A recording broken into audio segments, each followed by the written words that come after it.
অবশেষে পরিশ্রমের ফল পেতে চলেছেন রিঙ্কু সিং। কোটিপতির পাশাপাশি পাচ্ছেন আরো বড় উপহার। কি সেই উপহার বিস্তারিত জানাবো বন্ধুরা। তার আগে তুমিও যদি একজন রিঙ্কু সিং এর জাবরা ফ্যান হয়ে থাকো তাহলে ভিডিওটি লাইক করবে এবং চ্যানেলে নতুন এসে থাকলে চ্যানেলটিকে সাবস্ক্রাইব করবে। তো বন্ধুরা, সম্প্রতি একটি ভিডিও বেশ ভাইরাল হয়েছে।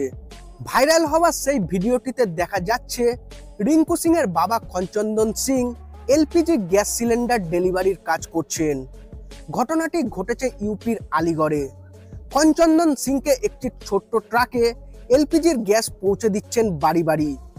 এখনো ভাঙা বাড়িতেই থাকেন রিঙ্কুর পরিবার, অর্থাৎ আইপিএল এ খেলেও তার পরিবারের আর্থিক অবস্থা কোনো পরিবর্তন হয়নি। কেকেআরে খেলে মাত্র 55 লক্ষ টাকা পান রিঙ্কু সিং। তিনি যা পারফর্ম করেন সেই তুলনায় তার প্রাপ্য আরো বেশি, এমন আফসোস অনেকেই করেন। তবে আর চিন্তা নেই, রিঙ্কু সিং এবার কোটিপতি হচ্ছেন। এমনই এক উপহার দিতে চলেছে বিসিসিআই। বিসিসিআই রিঙ্কুকে রেখেছে সেন্ট্রাল কন্ট্রাক্টেড সি গ্রেডে। এই গ্রেডে থাকা ক্রিকেটাররা কত টাকা পাবেন সেটা এখনো প্রকাশ করা হয়নি। বিসিসিআই কেন্দ্রীয় চুক্তিতে সি গ্রেডের ক্রিকেটাররা এতদিন 1 কোটি টাকা করে পেতেন। সেই নিয়মে কোনো বদল না হলে রিঙ্কু সিং এবার কোটিপতি।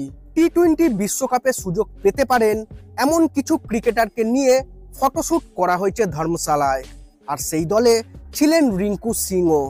তড়িঘড়ি রিঙ্কু সিংকে ডাকা হলো ধর্মশালায়। ফলে ধরা হচ্ছে জুন মাসের টি-20 বিশ্বকাপে মাঠ কাঁপাতে চলেছেন রিঙ্কু সিং।